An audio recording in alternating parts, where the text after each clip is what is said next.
Blind. Bon, c'est une fiction sonore que t'écoutes, ok? Alors l'important, c'est la qualité audio. Tu mets un casque, ou tu mets ta chaîne hi-fi, ce que tu veux, mais faut que t'en prennes plein les oreilles. T'as droit au popcorn. Brooklyn, 62e. Épisode 2. Latinos Requiem, deuxième partie. Une production Blind.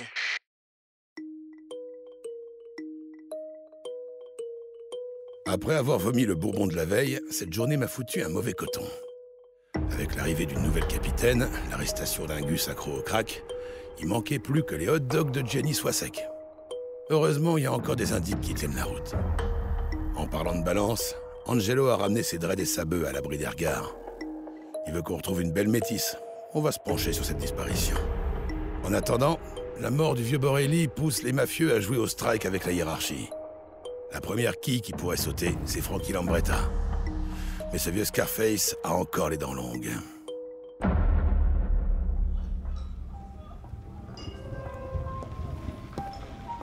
Il faut qu'on parle, Frankie. Plus tard. Occupe-toi de nos invités. Non, pas plus tard. Tout de suite. Non. Je ne veux plus. J'en ai marre d'attendre. Ne gonfle pas. J'ai dit qu'on parlerait plus tard. Si t'es pas satisfaite, tu peux partir. Hey, Tony. Comment ça va? Salut. Allez, amène-toi, Tony. Je peux savoir ce qu'il fait ici? Cette réunion ne concerne que nous, non? Franchement, on en a marre de ton attitude, Frankie. Vraiment. Tu négliges de plus en plus les affaires de la famille. On se fait grignoter du territoire, l'ambiance dans la rue se dégrade pour nous, nos bénéfices sont en chute libre et tu refuses de négocier avec les Russes. Qu'est-ce que tu fous? Qu'est-ce que tu comptes faire? Bon, alors écoutez-moi bien. Tous. Si Tony est là, c'est parce que j'ai bien l'intention de l'impliquer dans nos affaires. Je respecte sa famille. Et il nous sera utile pour ouvrir la discussion avec ces salopards de Russes. Je sais qu'ils ne nous respectent pas, mais je vais arranger ça. La mort de Borelli est un drame, pour nous tous. Mais ça n'affectera pas la famille, ni les affaires.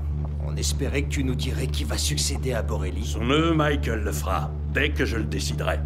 Mais pour l'instant, c'est moi qui m'occuperai de tout. Bien. Une fois encore, t'as tout décidé. Que dire de plus? Tiens-nous au courant pour les Russes.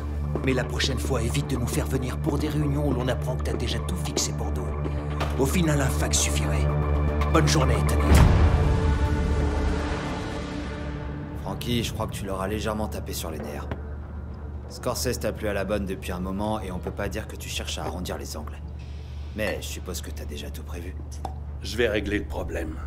Il va contacter Makarov, chercher à négocier directement avec lui et me faire éliminer physiquement. Mais je vais appeler Makarov et lui faire une proposition qu'il ne pourra pas refuser, c'est ça? T'as tout pigé, Tony.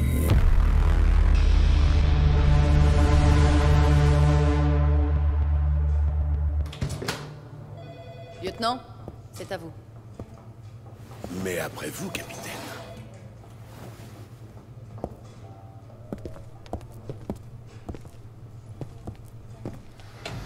Lieutenant, voici le lieutenant Garvey du département, l'inspecteur Morrison des affaires internes et monsieur Delaunay, représentant la mairie de New York. Messieurs, Cette réunion est purement informelle. Elle ne présage en rien des suites qui pourraient être données à cette affaire. Bien, lieutenant Kochenko, c'est d'origine russe, non? Enfin bon, excusez-moi, je sais que ce n'est pas le sujet qui nous préoccupe actuellement. Au préalable, j'aimerais revenir sur votre carrière, lieutenant Kochenko. Une carrière brillante, au demeurant, mais comment dire, émaillée. Vous entrez dans la police en 1982, et en 1984, vous êtes agent de la DEA opérant sous couverture. c'est exact. En 1987, tout s'achève brutalement lors d'une opération qui a mal tourné. Toujours exact, lieutenant? Oui. Et vous avez subi une cure de désintoxication, non? Morrison, nous avons tous consulté le dossier du lieutenant Kochenko. Encore une fois, c'est un entretien informel. Pas une mise en accusation. Alors, parlez-nous de cette fameuse journée. Oui. Le 15 septembre, vers 16h30, en rentrant de patrouille avec mon coéquipier, on aperçoit Juanito Mendes. On l'a déjà arrêté pour de petits délits. On décide de le contrôler, la routine. Dès que lui et ses potes nous ont vus, ils ont détalé. On a choisi de suivre Mendes. Il s'est engouffré dans une ruelle qui donne sur la voie ferrée. On l'a poursuivi. Il a escaladé le grillage au bout de la ruelle. On est arrivé alors qu'il était déjà de l'autre côté. En courant, il a dégainé. Il fonçait vers la glissière du pont sans regarder. Et là, il est passé par-dessus sans qu'on ait pu l'arrêter. Quand on est arrivé, il était déjà trop tard pour lui. Le problème dans cette fable, c'est qu'on n'a pas retrouvé l'arme dont vous parlez. On était dans son quartier. J'imagine qu'un de ses potes a ramassé le flingue avant qu'on arrive jusqu'à lui. Mais il reste le problème de la poursuite. Pourquoi teniez-vous tant à le coincer? Vous auriez pu l'avoir une autre fois. Après tout, il ne saurait pas aller bien loin. J'ai supposé qu'il était en plein deal et qu'il devait en avoir plein les poches. Je vous l'ai dit, je le connaissais. Je savais qu'il trafiquait. Ça ne faisait aucun doute pour moi. Bien, c'est fini pour aujourd'hui. Mais l'enquête va se poursuivre, comme vous pouvez l'imaginer. Mais bien sûr. Souhaitons que Mendes sorte de son coma pour confirmer votre récit. Je n'espère que ça. Messieurs. Je les aurai. Ils sont coupables.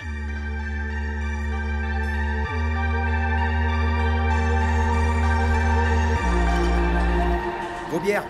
Rajoute de bourbon. Je te l'avais bien dit. Il veut notre peau, ce fils de pute. Il va nous bouffer. Mais regarde-le se marrer avec ses potes, il est en train de se foutre de notre gueule. Panique pas comme ça. Ils seront tous dessus à cause de cette histoire. L'Amérique comme le département. Parce qu'ils ont peur que les médias se jettent sur cette histoire et qu'on ressorte le couplet habituel sur le racisme des flics. C'est classique. Tout ça, c'est purement et simplement une affaire de politique, d'image de marque. Ils se foutent tous de Mendes. Tout le monde veut éviter des troubles dans la communauté hispanique. Pas d'émeutes, quoi. On n'est que des lampistes. Quoi? Qu'est-ce que tu racontes, Miro? Et la meilleure, c'est que je connais Morrison. Merde. Non, arrête ça tout de suite. Reste là et attends-moi. J'aime pas quand t'es comme ça, on va y laisser nos plaques. Miro! Oh, et puis merde. Hé, hey, mets-moi un autre bourbon.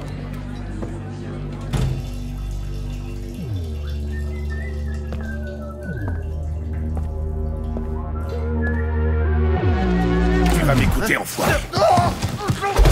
Je te connais, Morrison. J'étais à Miami en même temps que toi. Ça t'a pas sauté aux yeux dans tes petits dossiers puants? T'imagines que je sais plein de trucs, hein? T'as raison.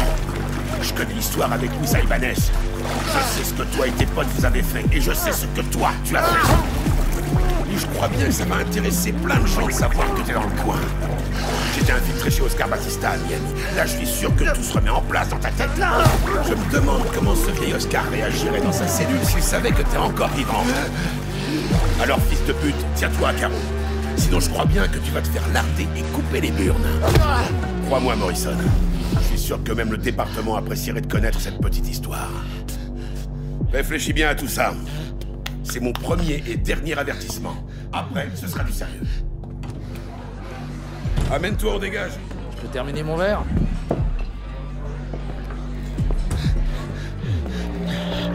Morrison. Tu vois, à force de fouiller dans la merde, ça finit par t'éclabousser au visage. Tu fouettes le chacal.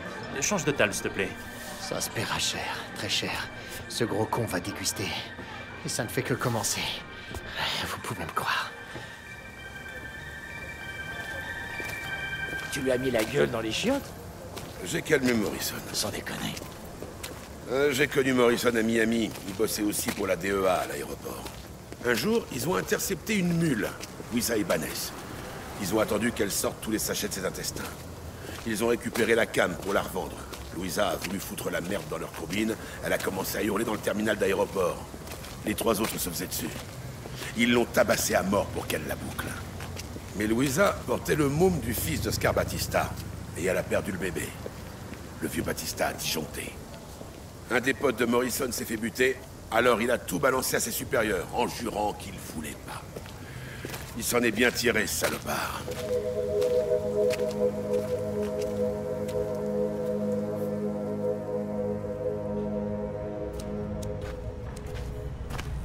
Yo, Cublan, tu viens me dire que le grand Jay-Z M. Steam en personne t'attend à l'intérieur? Hein? Fais pas chier, tu sais bien qui m'attend, à quoi tu joues. Oh ta gueule, toi. T'entends ça, man? Ouais, vas-y, mets-lui le nez dans sa merde à ce guignol de sa mère. T'as pas d'humour, Ratinsky, bien sûr que je le sais. Je voulais juste voir ta gueule devenir encore plus pâle. Dégage!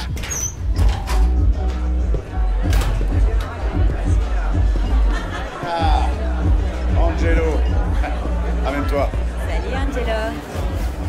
Qu'est-ce que tu penses de cette soirée? Super. Figure-toi que je vais racheter ce bâtiment à la municipalité. Et en faire une autre boîte de nuit. Vraiment trop classe. Ouais, mais je tiens à garder ce côté usine abandonnée. C'est tout bon pour organiser des fausses raves sauvages. Je vais étendre ma clientèle aux petits blancs des beaux quartiers. Faut savoir prendre le fric où il est. Pas vrai, Angelo? C'est super tout ça. Mais pourquoi tu voulais me voir? Tu vois, il est toujours trop pressé. Bon, j'ai une camionnette pleine de matos hi-fi, il y en a pour 30 000 $. Il faut que tu m'emmènes ça dans le New Jersey, ce soir. D'habitude, c'est Curly, ton chauffeur. Curly est malheureusement pas disponible en ce moment. Ça te branche pas de me rendre ce service? Moi, ce que j'en dis, je voudrais pas qu'il croie que j'essaie de lui piquer sa place. C'est tout. T'es con, tu le fais exprès. Hé, tu arrêtes de mater les nibards de ma femme et tu arrêtes de me faire chier avec Curly. Tu vas aller prendre cette putain de camionnette. Tu files dans le New Jersey et tu empoches 1 000 $. Ça te va? Ouais, pas de problème. T'énerve pas, Jay-Z, je m'attends pas. Ta gueule et barre-toi.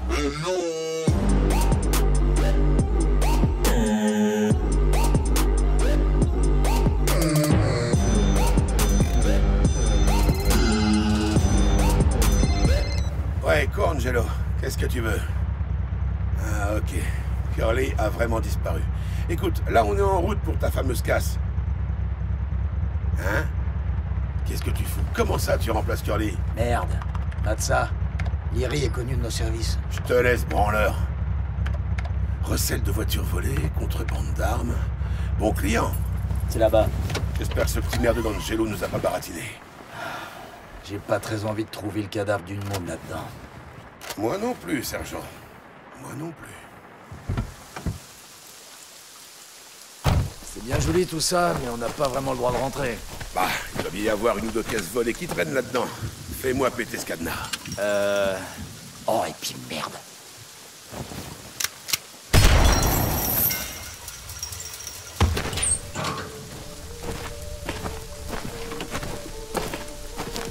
Alors les fiottes, on est venu braquer ma boutique? Police de New York, tu vas lâcher ton arme tout de suite et doucement. Qu'est-ce que vous voulez? Vous avez un mandat pour ça? Lâche ton flingue! T'as été balancé pour recette de cadavre.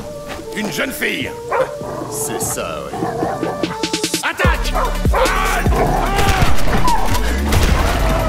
Ce fils de pute veut se tirer. Passe par ce côté. Raczynski avait raison. On dirait, ouais.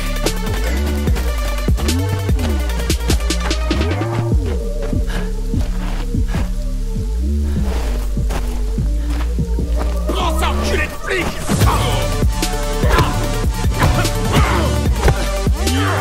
Arrête, si tu l'abîmes trop, c'est l'avocat le ferait sortir en moins de 2. Et ça va encore nous retomber dessus. Larry Van der Holden, t'as un joli casier. Et agresser les flics, ça va rien arranger. Je vais débarquer sans mandat, c'est pas légal. Ta gueule. Tu vis comme un porc, Lyrie. Dans une porcherie. Où est la fille? T'en as fait quoi? Vous avez tué mon kleps. Vous m'avez cogné. Je vais porter plainte. T'as pas vraiment l'air de piger. T'es baisé, t'as voulu buter des flics. D'autres que nous t'auraient déjà descendu. Tu vas aller en tôle et pour très longtemps. Je vous emmerde. Tu piges vraiment rien, connard, hein? Est-ce qu'aussi t'es foutu? Tu l'as dans l'os! Pousse-toi, Miguel. Tu sais que finalement t'as de la chance. Tu vas pas finir comme Fiot pour un caïd en tôle. Mais peut-être qu'au fond, une truie dans ton genre aurait apprécié ce traitement de faveur. Autant te le dire, on a eu une très mauvaise journée. Et toi, t'es carrément le clou de cette journée. Vous avez pas le droit. Ah, je sais, j'ai pas envie de voir ça. Vas-y, j'arrive. Non. Non, non, non. Ok. Je vais vous montrer où elle est.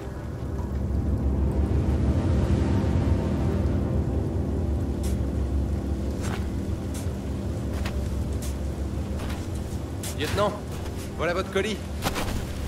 Oh la vache, ça schlingue. On y va doucement. Bon, voyons ce qu'on a là. Oh merde, Verti, t'es dégueulasse, va gerber ailleurs. Alors, docteur? Eh ben, du travail de boucher, dis donc. On a défoncé son visage avec un marteau ou quelque chose de plus gros et lourd. Main coupée. Bon, le type voulait pas nous faciliter la tâche. Elle doit être là depuis environ 3 semaines.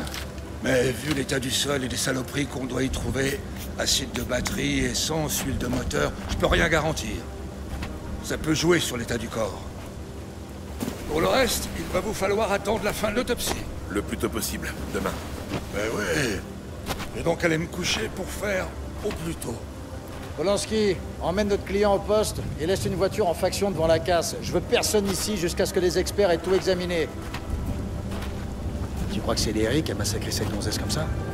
Non, c'est qu'un lampiste dans cette histoire. Et il est trop con.